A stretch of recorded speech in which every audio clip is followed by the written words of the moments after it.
Bueno, vamos a continuar con el tema de tumores primarios malignos del sistema nervioso central. Mi nombre es René Vidal y pues vamos a comenzar con las generalidades del tema. Epidemiológicamente hablando, pues los tumores del sistema nervioso central van a representar el 2% de todas las neoplasias. Cabe destacar que solamente estamos hablando de los tumores del sistema nervioso central, no especificando si son benignos o malignos.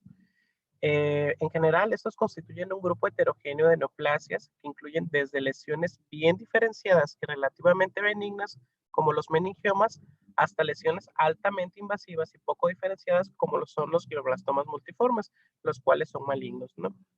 La tasa de incidencia global de los tumores primarios del sistema nervioso central es aproximadamente 10.82 casos por cada 100.000 personas al año, y los gliomas van a constituir aproximadamente entre el 27 al 30%, dependiendo de la bibliografía, de los tumores del sistema nervioso central, y son más frecuentes en adultos, con una incidencia de aproximadamente 14 por cada 100.000 personas al año.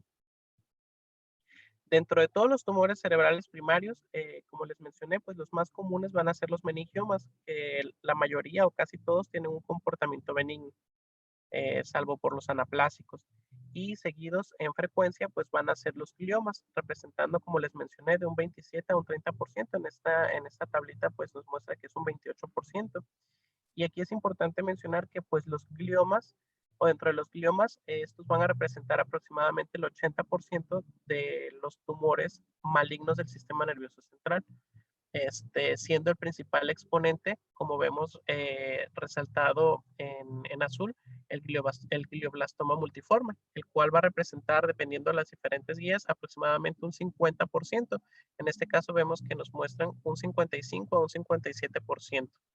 Eh, la incidencia en cuanto a malignidad, pues va a ser seguido por el astrocitoma anaplásico, que es más o menos de un 6 a un 13% su presentación. El astrocitoma difuso, que si bien no es como tal maligno, todo lo que son los tumores, los gliomas, tienen un comportamiento tendiente a la transformación de alto grado o de alta malignidad. O sea, todos tienden a transformarse a glioblastoma multiforme, ¿no? Entonces, eh, prácticamente la mayoría o casi todos los tumores malignos del sistema nervioso central van a ser referidos a los gliomas, ¿no? Podemos tener, como les mencioné, de repente dentro de los tumores embrionarios, que es muy poquita la frecuencia, algún meduloblastoma en algún adulto, pero los meduloblastomas son más comunes en niños. Y dentro de los meningiomas también podemos tener el tipo anaplásico como una presentación que puede comportarse como un tumor maligno, pero también representa un mínimo porcentaje. Y algunos tumores de células germinales también, pero como vemos, es muy poquito el porcentaje de presentación de estos tumores. Prácticamente la mayoría de la presentación dentro de los tumores malignos del sistema nervioso central va a corresponder a los de la estirpe de los gliomas. Dentro de los factores de riesgo, pues se mencionan factores de riesgo y también se mencionan algunos factores, eh, por decirlo así, protectores, ¿no? Sin embargo, la exposición a radiación ionizante, ya sea por rayos X o rayos gamma, es el único factor que la Asociación Internacional de Investigación sobre el Cáncer ha establecido como una causa de tumores del sistema nervioso central. Se menciona que más de 2 tomografías en sistema nervioso central implican un riesgo por representar una exposición aproximadamente de 60 miligrays. Y la radioterapia hecha al sistema nervioso central aumenta hasta en un 55% la presentación de un tumor del sistema nervioso central de forma secundaria. Entonces aquí es muy importante tomar en cuenta esto. También se ha visto que los trabajadores forestales y los pescadores poseen un riesgo disminuido para gliomas. También existe un mayor riesgo de desarrollar gliomas en mujeres que emplean productos agrícolas, textiles y eléctricos, así como en aquellas que laboran en tiendas departamentales o se dedican a la venta de menudeo. El uso de teléfonos celulares eh, todavía es un tema controvertido de si realmente la radiación que produce que pueda como tal causar o no o influir en el desarrollo de malignidad a nivel del sistema nervioso central. Se menciona que pues todavía se ocupa más tiempo de seguimiento para ver esta causalidad, ¿no? O esta asociación. Otro factor de riesgo es la exposición ocupacional a productos de combustión, ya que se da lugar a un incremento en el riesgo de presentación de tumores primarios del sistema nervioso central, de un 8 a un 20%. Y de estos, los productos diésel se asocian con un mayor riesgo para los gliomas. La incidencia de gliomas también está disminuida en pacientes que padecen asma, fiebre del heno y eczema atópico, es decir, pacientes atópicos. Se ha visto que tienen una reducción respecto a la población general, que oscila entre un 20 y un 40%. Y el riesgo de desarrollar tumores oligodendrogliales está disminuida en aproximadamente un 50% en pacientes con condiciones alérgicas. Se cree que, que, esta, que este como factor protector se debe a que existe una disminución en la expresión del CD25 en las células T4. Entonces también se ha estado como investigando como una diana terapéutica esta cuestión de por qué en ellos no existe el desarrollo de tumores del sistema nervioso central y verlo como una diana terapéutica. Otros factores de riesgo son los compuestos de N-nitroso, los cuales son encontrados en varios alimentos de origen animal, frutas y verduras. Han sido vinculados recientemente al desarrollo de tumores cerebrales, particularmente los gliomas.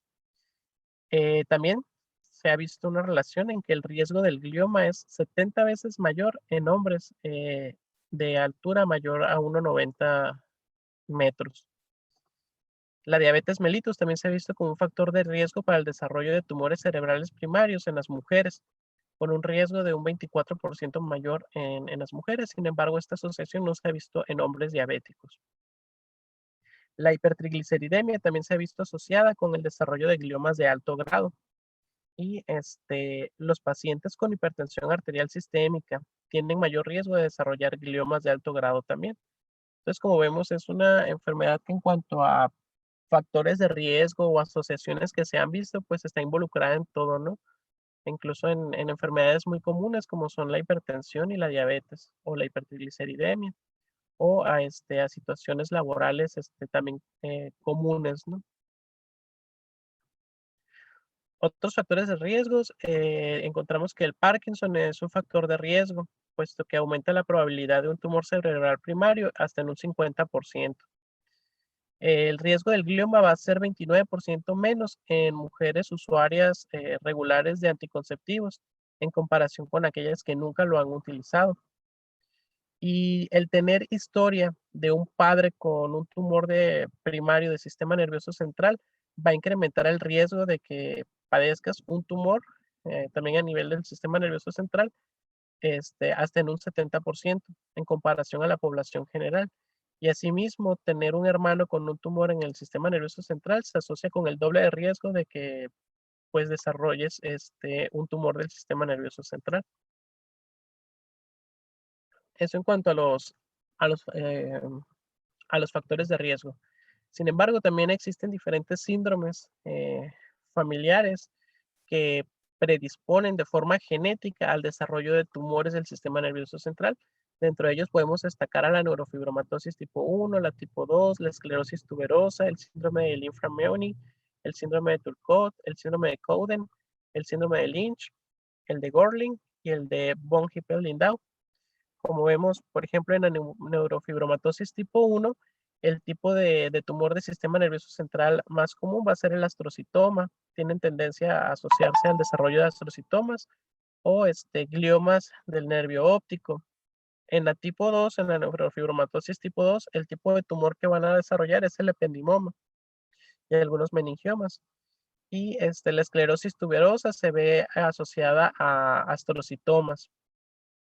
El síndrome de Li-Fraumeni, a glioblastomas, astrocitomas. Como vemos, en general, todos estos síndromes se asocian al desarrollo de tumores que tienen un comportamiento maligno o que tienen una alta probabilidad de transformación maligna. En cuanto al cuadro clínico, pues se va a dividir entre síntomas focales y síntomas generalizados. Dentro de los síntomas focales, pues esos van a estar relacionados con la localización del tumor y la extensión del mismo.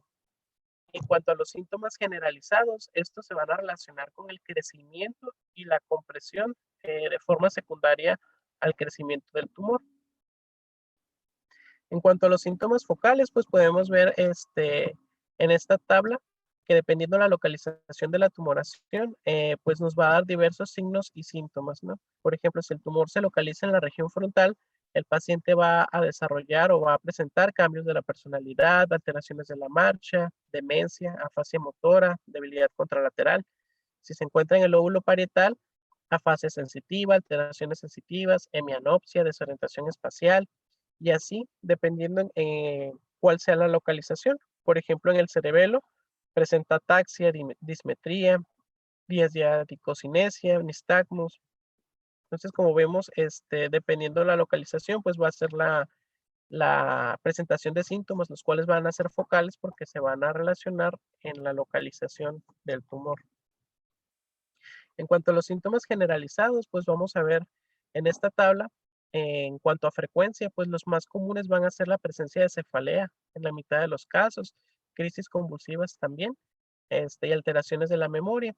Y en general, ya los demás están, o sea, también hacen un tercio de los pacientes, como cambios cognitivos, déficit motor, alteraciones de lenguaje, cambios de personalidad, alteraciones visuales, náuseas, vómitos, déficits sensitivos.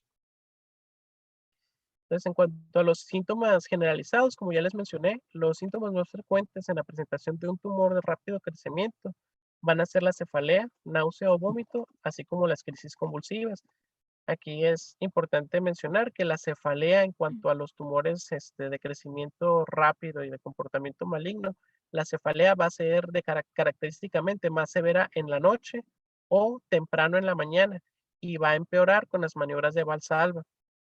Es generalmente constante, con tendencia a ser progresiva y a mejorar parcialmente con el uso de analgésicos. Y dependiendo de la localización, se va a asociar con síntomas focales, así como con náusea y vómito. La intensidad de la cefalea es mayor cuando está asociada a hidrocefalia obstructiva o a irritación meningia. Y el 77% de las cefaleas por los pacientes es referida de características tensionales. 9% lo refieren como una cefalea de tipo migrañosa y el 14% de otros tipos, ¿no? Entonces es importante que cuando tengamos un paciente con cefalea con estas características, sospechemos de que de que puede tener una tumoración cerebral, ¿no? En cuanto a la presencia de náuseas y vómitos, nos van a sugerir la presencia de un tumor o que sean causa de un tumor a nivel del sistema nervioso central cuando son desencadenadas por cambios abruptos en la posición y que estén asociadas con signos neurológicos focales y cefalea. En cuanto a las crisis convulsivas, asociadas pues al tumor, estas generalmente se asocian a los gliomas o a metástasis, pero son más frecuentes en los gliomas. Pueden ser el síntoma inicial o pueden desarrollarse posteriormente y su presentación va a depender de la localización de la lesión. Por ejemplo, si está localizada en el lóbulo frontal, tienden a causar crisis tónicas o clónicas focales. En el lóbulo occipital dan lugar a alteraciones visuales. En el lóbulo temporal van a generar crisis sensitivas. Pueden ser gustativas, auditivas, olfatorias, entre otras, o autonómicas. Y cuando las crisis convulsivas son el síntoma inicial, generalmente se trata de lesiones de menor tamaño que aquellas que presentan cefalea. Y pues también pueden presentar parálisis de TOT asociada, ¿no? Que es la parálisis de alguna extremidad o de alguna zona posterior o en el periodo posictal. Y pues como vimos, los síntomas generalizados también, pues las alteraciones cognitivas que se pueden presentar en el contexto de un tumor del sistema nervioso central son alteraciones principalmente en la memoria y así como cambios en la personalidad, ¿no? Los pacientes pues generalmente se pueden quejar de fatiga, cansancio, pérdida de interés por actividades placenteras y falta de energía, por lo que se puede confundir la presencia de uno de esos tumores incluso con un síndrome depresivo, ¿no? Entonces hay que estar bien pendiente de toda la sintomatología del paciente para tratar de integrar y sospechar que puede tratarse de una tumoración a nivel del sistema nervioso central.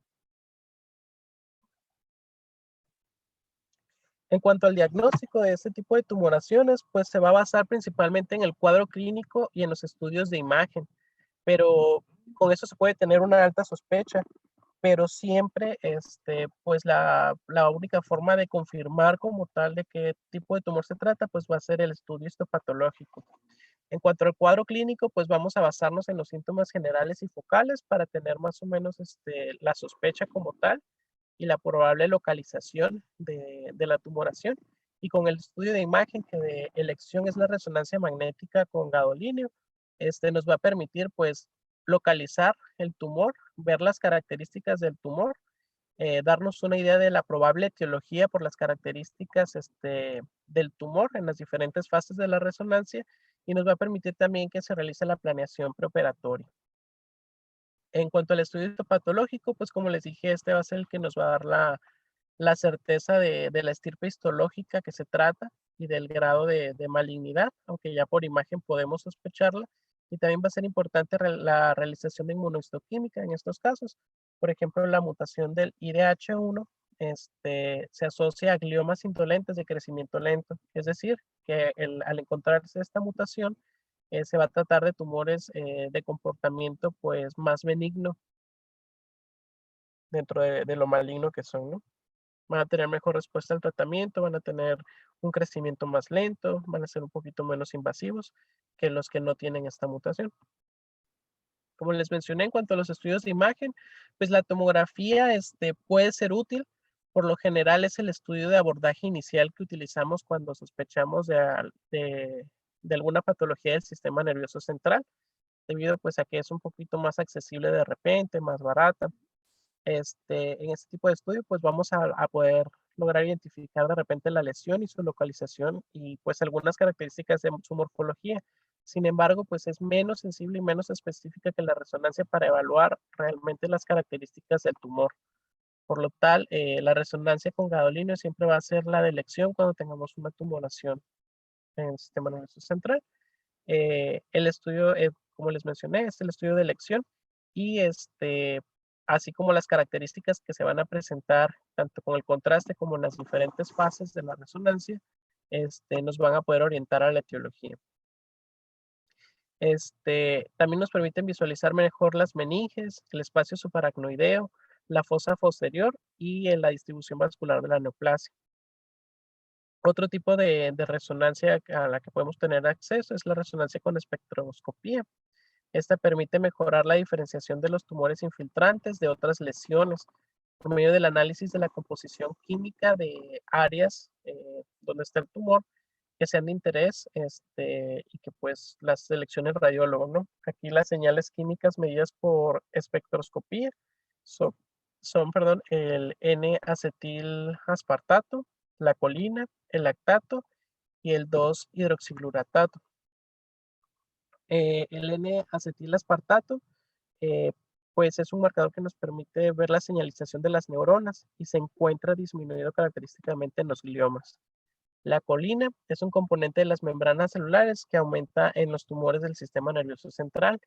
El lactato se va a elevar cuando existe necrosis dentro del área tumoral y el 2-hidroxiglucorato se eleva cuando existen mutaciones en los genes IDH1 e IDH2. Aquí quise mostrarles esta tabla, que es la clasificación adaptada de la OMS. Eh, es una clasificación pues histopatológica y como podemos ver, pues los tumores del sistema nervioso central primarios pues son un montón, ¿no? La estirpe nos da muchísimas variedades de tumores, pero pues nos vamos a enfocar más en los gliomas, ¿no? Que correspondería pues a toda la primera columna prácticamente, que son pues la mayoría o casi la totalidad de los tumores malignos del sistema nervioso central. En cuanto a las generalidades del tratamiento, pues el tratamiento en esos tumores se va a componer por la cirugía, la radioterapia y la quimioterapia y el tratamiento médico de sostén. En cuanto a la cirugía, esta puede ser completa en algunos casos, es decir, retirar completamente la tumoración. Puede ser radical, es decir, tratar de quitar la mayor parte del tumor y o simplemente para tomar biopsia cuando se trata de un tumor irresecable. Ok, bueno, pues continuando, nada más aquí les quise agregar nuevamente, se me hizo importante y el doctor también me comentó, pues tener siempre en cuenta los síntomas de cefalea que sugieren un trastorno grave primario. Dentro de ellos, pues tenemos una cefalea que siempre se refiere a como la peor de su vida, así como la primera cefalea intensa, una cefalea aguda que empeora en el lapso de días o semanas, anormalidades en el examen neurológico, fiebre o signos generalizados no explicados, vómito que anteceda a la cefalea, dolor inducido al flexionar la cintura hacia adelante, alzar pesos o pues en general con las maniobras de Valsalva, ¿no? Como la tos. Dolor que interrumpe el sueño o aparece inmediatamente después de despertarse la persona, con alguna enfermedad generalizada identificada, comienzo después de los 55 años o dolor vinculado con sensibilidad local, por ejemplo en la arteria temporal, ¿no? Pero como ya habíamos visto en la clase pasada, pues también les dije un poquito sobre las masas asociadas a una tumoración intracraneal, ¿no? Para tenerlo siempre en cuenta, ya que yo creo que pues sí puede ser que nos lleguen varios casos en nuestra consulta y en nuestra práctica que faleas no explicadas, ¿no? Entonces, teniendo datos sugestivos, pues siempre procurar un estudio de imagen y descartar que no se trate de alguna tumoración. Bien, vamos a hablar ahora de las características específicas de los principales tumores malignos del sistema nervioso central. En general, los gliomas, como ya habíamos mencionado, representan aproximadamente el 30% de todos los tumores primarios del sistema nervioso central. Esto hablando de benignos y malignos, ¿no? En general, todos los tumores. Y comprenden el 80%, dependiendo de la bibliografía, a veces mencionan hasta 90%, de todos los tumores cerebrales malignos primarios. Es decir, son el principal tipo de cáncer del sistema nervioso central. Existen diversas teorías de cuál es el origen de la formación de este tipo de tumores. Algunos comentan que es a partir de una célula de la glía totalmente diferenciada, y la que actualmente es más aceptada es que son células madres neurales con fenotipo expresado en función de la composición molecular de esa célula madre, y de ahí pues se va a diferenciar en cualquiera de los diferentes tipos de gliomas. La gliomatosis cerebral y la gliomatosis meningia se van a referir a la diseminación múltiple en el parénquima cerebral en caso de la gliomatosis cerebral o en las leptomeninges en caso de la gliomatosis meningia. Estos pues son raros y este tipo de afecciones son más comunes o más relacionados al glioblastoma multiforme. La OMS clasifica en 4 grados a los gliomas, del 1 al 4. El grado 1, pues a nivel histopatológico vamos a mostrar hipercelularidad y muchas veces puede ser difícil para el patólogo diferenciar entre si se trata de una gliosis reactiva o realmente de un glioma como tal, grado 1. En el grado 2 se va a caracterizar por tener hipercelularidad más los esmistocitos. En el grado 3 van a ser numerosas figuras mitóticas las que se van a encontrar en el estudio histopatológico, y en el grado 4 lo característico va a ser la presencia de necrosis y células dispuestas en pseudoempalizadas. Vamos a comenzar con el glioma grado 4 o el glioblastoma multiforme. En cuanto a su epidemiología, este va a ser el subtipo más común. Va a representar aproximadamente el 50% de todos los gliomas. Y si consideramos que los gliomas eran entre el 80 y el 90% de todos los tumores malignos del sistema nervioso central, estamos hablando de que el glioblastoma multiforme, es prácticamente el principal cáncer del sistema nervioso central. Tiene una incidencia entre 2 a 3 casos por cada 100,000 personas y pueden ser primarios o secundarios. Nos vamos a referir a un glioblastoma multiforme primario o de novo, cuando pues sea su primera aparición, y secundario cuando ocurra a través de una transformación, un glioma de menor grado. Esta es una característica también de los gliomas, como ya les había mencionado anteriormente, que tienden a Puede ser un glioma tipo 1, pero puede tender a transformarse en un glioma de mayor grado hasta poderse transformar en un glioblastoma multiforme. Y ahí es cuando vamos a hablar de un glioblastoma secundario. El glioblastoma primario, su mayor frecuencia es en edad avanzada y tiene una media de aparición de aproximadamente 55 años. Y los secundarios, porque se deben a la transformación de otros gliomas que, como vamos a ver más adelante, se presentan en edades más tempranas, pues la edad de presentación es en pacientes mucho más jóvenes que en los primarios, hablando de una edad media de 39 años. Y el pronóstico de este tipo de tumor es desfavorable para los pacientes que lo padecen. En cuanto al diagnóstico por imagen de ese glioblastoma multiforme, característicamente en la resonancia magnética vamos a tener un patrón de realce prominente que puede ser periférico o sólido. También se va a mostrar de forma hiperintensa en T2 con edema vasogénico circundante e hipointenso en T1 y va a cruzar frecuentemente hasta el hemisferio contralateral por el tipo de comportamiento y crecimiento que tiene este tumor. En cuanto a la anatomía patológica, pues todos los glioblastomas multiformes primarios casi exclusivamente van a ser negativos para la mutación IDH1, la cual va a ser importante para el pronóstico del paciente. Si tienen la mutación IDH1 es mejor pronóstico, ¿no? Pero por lo general esta mutación la vamos a encontrar en gliomas de menor grado, y esos gliomas son los que se pueden transformar en glioblastomas multiformes que van a tener esta mutación, es decir, que un glioblastoma probablemente secundario tenga mejor pronóstico que un glioblastoma primario.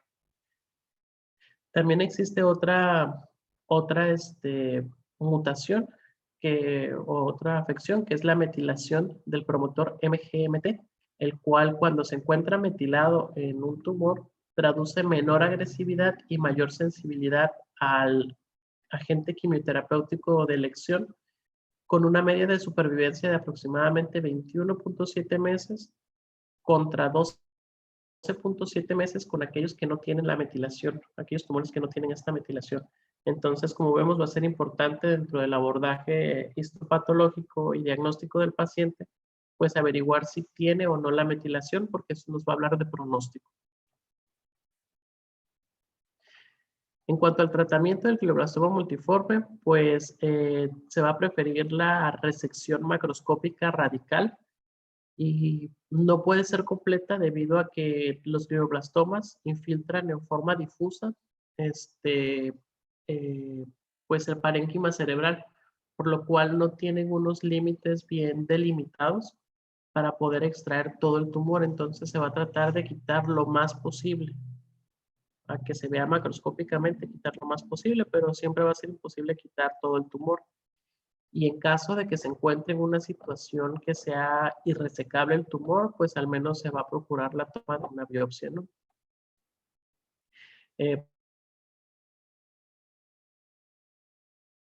Que va a ser conformada, es decir, tridimensional y fraccionado.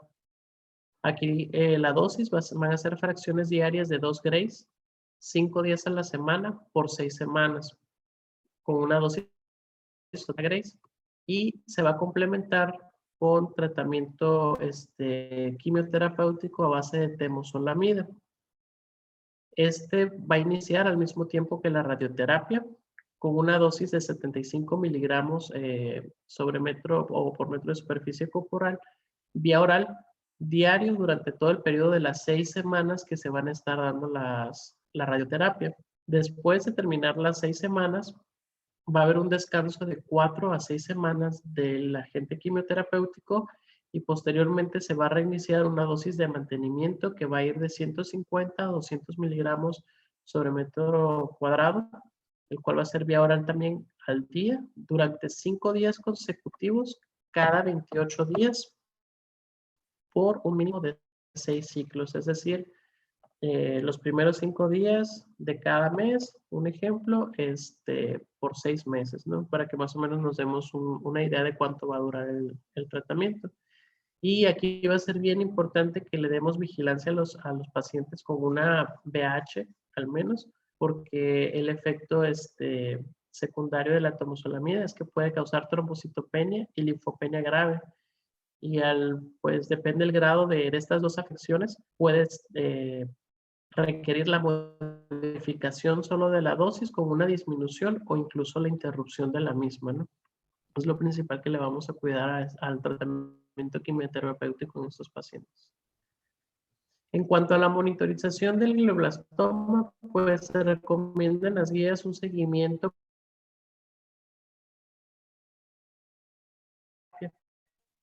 y posteriormente realizar cada 2 a 4 y después cada 3 a 6 meses de forma indefinida. Recordemos que pues la expectativa pasa el año o los 2 años, ¿no? Dependiendo del caso.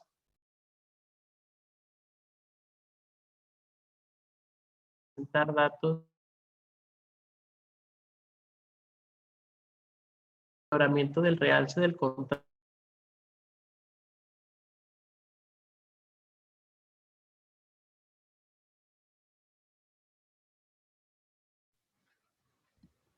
Ok. Creo que lo saco. Sí, creo que otra vez le está fallando el internet. A ver, doctores, aquí nada más para puntualizar con ustedes, a los que les ha tocado ver los pacientes de gliomas de alto grado en consulta, la mayoría se va a tratar con temozolomida oral. Entonces, esta quimioterapia es importante por lo que ya comentó René del riesgo de linfopenia y a su vez aumenta el riesgo de infecciones oportunistas. Entonces, en los pacientes de temozolomida que la han tomado por más de 6 semanas, hay indicación de darles profilaxis contra neumocistis. Entonces, hay que darle su dosis de trimetoprim a los pacientes que tengan más de 6 semanas con temozolomida. Y la otra es que generalmente uno de los tratamientos también complementarios para los gliomas de alto grado, sobre todo cuando tienen edema cerebral o están en la radio, va a ser la prednisona. Deberíamos de dar dexametasona, pero institucionalmente no tenemos dexametasona oral. Entonces se da prednisona y a dosis equivalentes. Los pacientes generalmente sí reciben dosis altas de prednisona, por tiempos prolongados. ¿Se acuerdan a partir de cuántos miligramos de prednisona se considera dosis alta?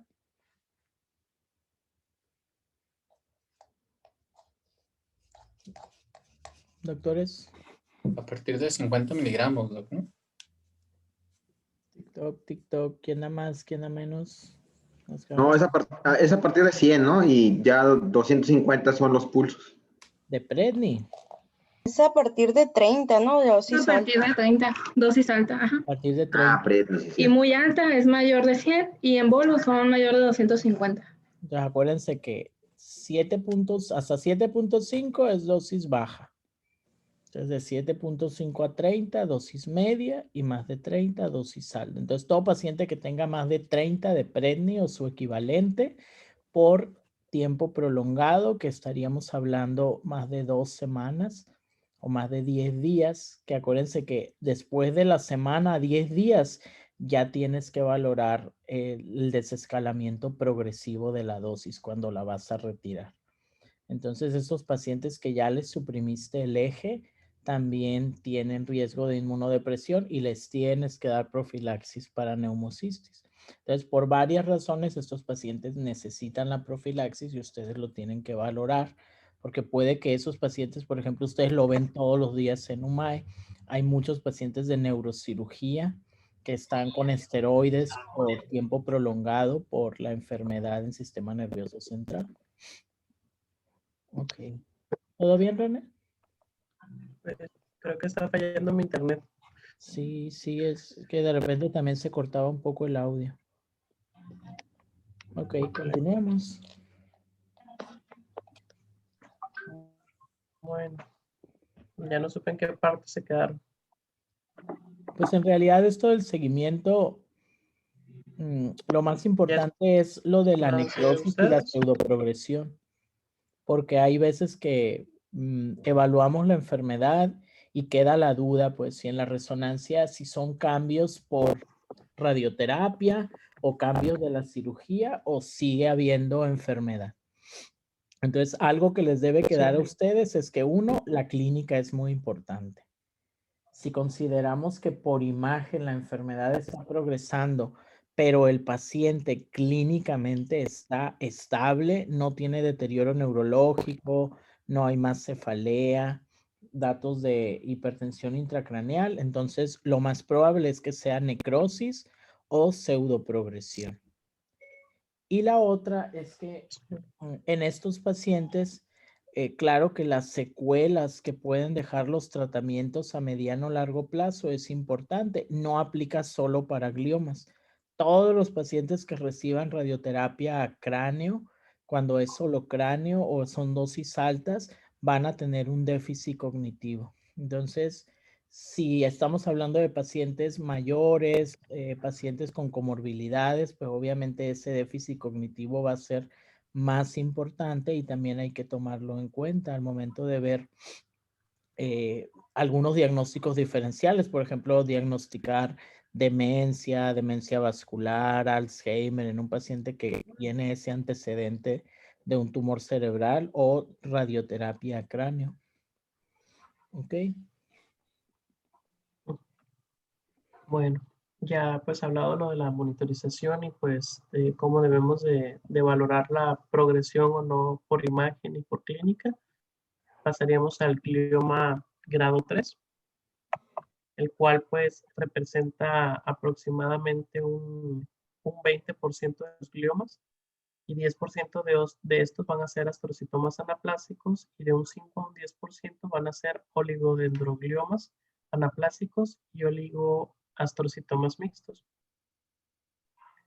En cuanto al diagnóstico por imagen de los gliomas grado 3 del anaplásico, del astrocitoma anaplásico, va a tener bordes poco definidos con una intensidad de señal heterogénea en T1 y T2 y frecuentemente realzan a contraste, pero no de forma tan intensa como lo hace un glioblastoma.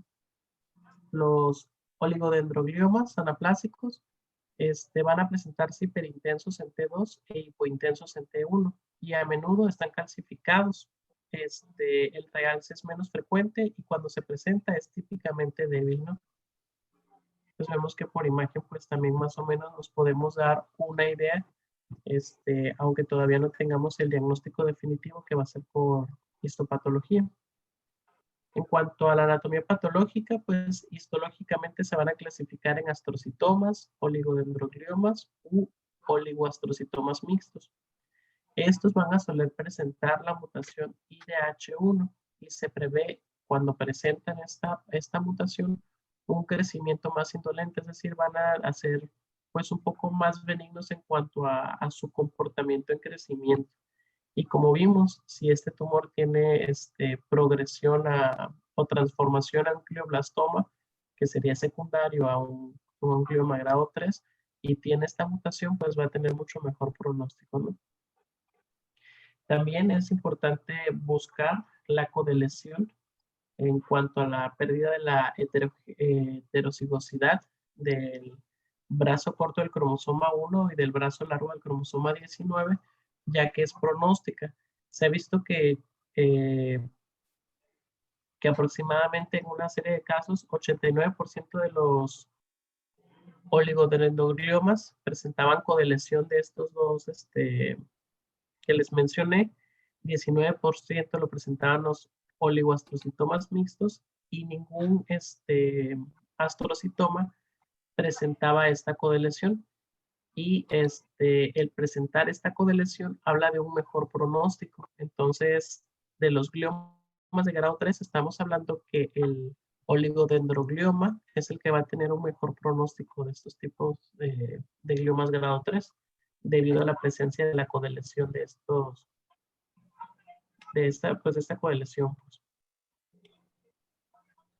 En cuanto al tratamiento, pues se tratan igual que los gliomas malignos de alto grado, como los glioblastomas, con la máxima resección quirúrgica, seguida de radioterapia y temozolomida, como ya vimos previamente el esquema.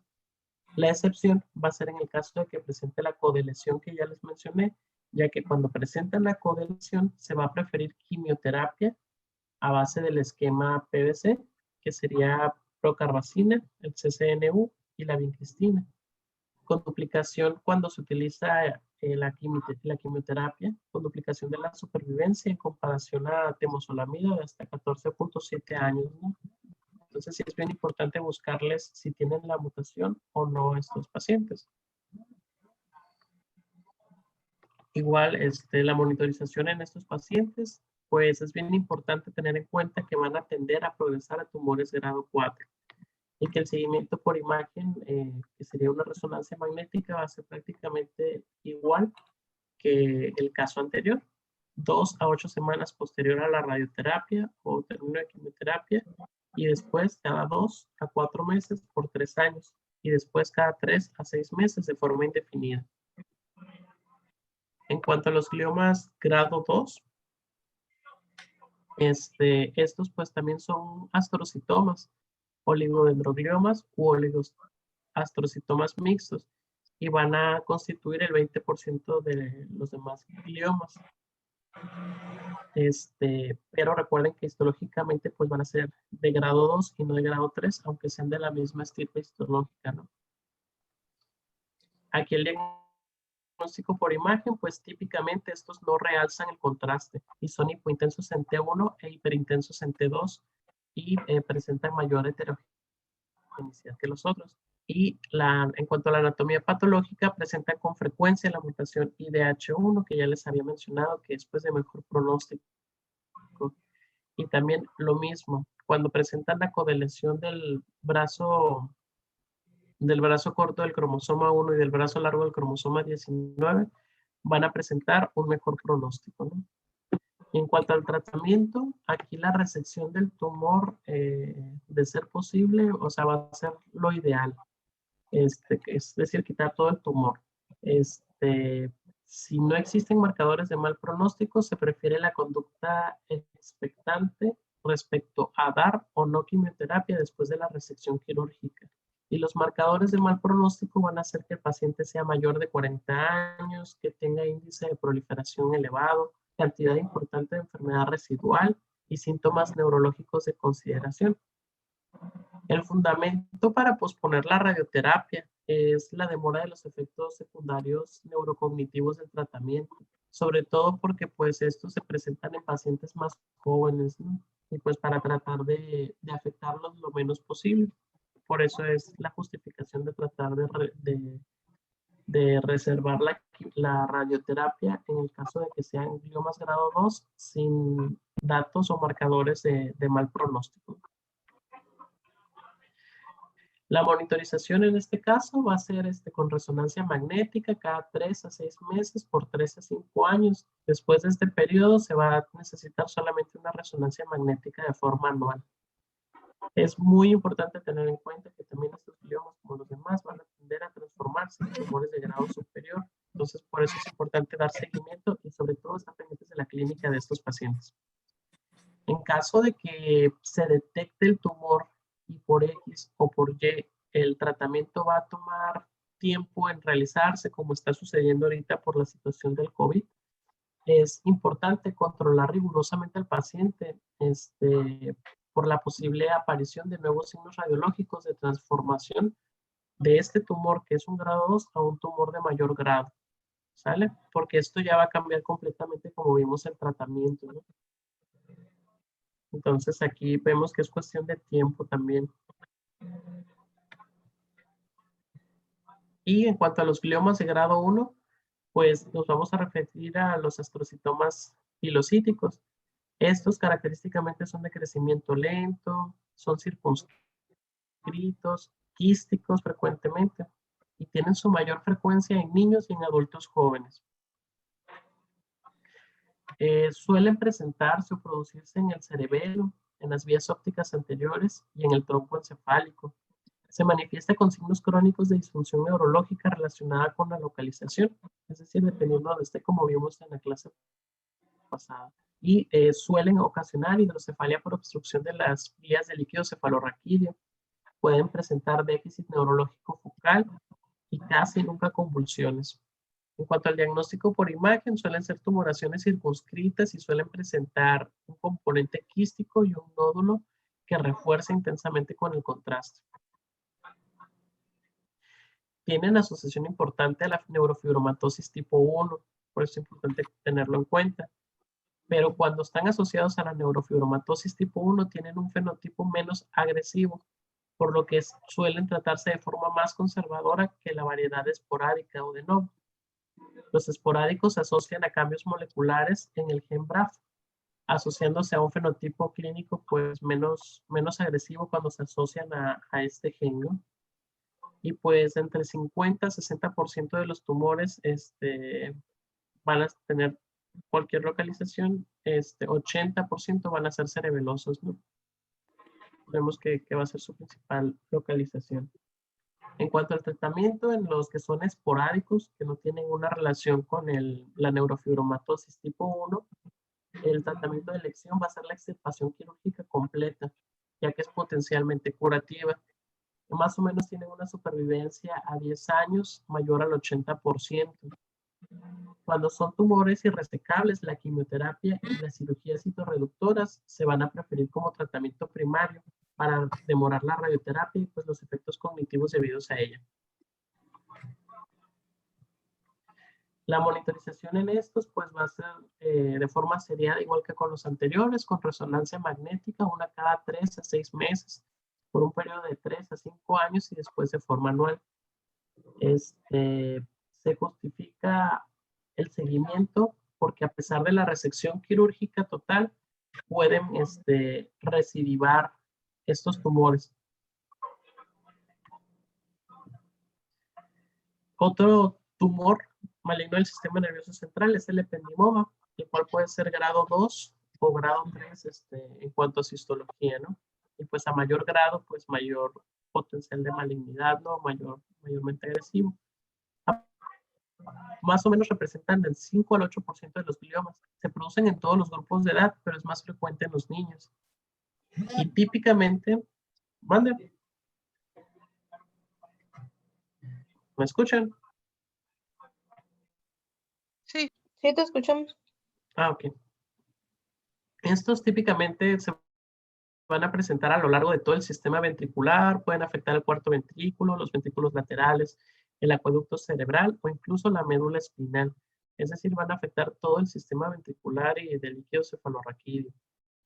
Y pues pueden tener síntomas muy, muy variados y siempre van a depender pues de la localización que tengan, ¿no? Entonces, como vemos que puede afectar todo este trayecto, pues los síntomas son dependiendo de la localización, pues. En cuanto al diagnóstico por imagen, estos van a ser hiperintensos en T2 e hipointensos e isointensos en T1. La mayoría va a realzar el contraste y en niños típicamente se localizan en fosa posterior. Adultos y pacientes con neurofibromatosis tipo 2, que padezcan la neurofibromatosis tipo 2, que van a ser los que más se van a asociar al ependimoma, pues van a tender a producirlo cuando tienen la neurofibromatosis tipo 2 a lo largo de toda la médula espinal, ¿no? Rara vez van a ser supratentoriales. En caso de que suceda esto, pueden ser intraparenquimatosos o intraventriculares. A menudo van a recorrer las vías del líquido cefalorraquídeo hacia las cisternas. Por ello es que aproximadamente de un 10 a un 30% presentan enfermedad diseminada. Es decir, presentan como metástasis en gotas en toda la médula espinal. Entonces es importante, siempre que encontremos un tumor de localización y características sospechosas de un ependimoma, realicemos imágenes de todo el neuroeje en búsqueda de que no exista enfermedad diseminada, ¿no? Sobre todo si va a estar asociado a un paciente con neurofibromatosis tipo 2. En cuanto al tratamiento, pues la extensión de la resección quirúrgica es un factor pronóstico importante. Estos van a tender a recidivar con frecuencia, por lo que se recomienda la radioacción focal del lecho tumoral. Y en el caso de la diseminación del líquido cefalorraquídeo, la radiación de todo el neuroeje puede proporcionar beneficio. Los niños tienen peor pronóstico, sobre todo por la radioterapia, ¿no? Les va a traer mayores secuelas y están todavía en desarrollo neurológico. Y la recidiva suele ser en el sitio del tumor original y suelen presentar un grado histológico similar. Y las tasas de supervivencia van aproximadamente del 40 al 50% en los adultos. Y eso sería todo. Ok, gracias, René. Doctores, ¿dudas, preguntas? Si les pregunto en el examen 5 factores de riesgo de cáncer del sistema nervioso central, ¿les quedará claro? ¿O nos quedamos con todas las controversias de lo que se ha asociado? Pues Ok. es que un factor de riesgo es una cosa y la otra es como más asociación, ¿no? En sí, el único factor de riesgo que ha sido reconocido por la Asociación de Investigación en Cáncer ha sido la radiación ionizante en el sistema nervioso central. Haber recibido radioterapia a nivel del sistema nervioso central es el que más representa riesgo, aproximadamente un 50% de tener una tumoración secundaria en el sistema nervioso central. Y el tener tomografías, ya 2 tomografías, ya implica también un riesgo, ¿no? Y los síndromes genéticos. Ah, y los síndromes genéticos, claro. Sí, Sí que sería ya, otro que pues, también está un poco más claro, porque ahí sí, hay ya un riesgo directo. sí. Ok, muy bien. Gracias, René. Ujú. ¿Cuál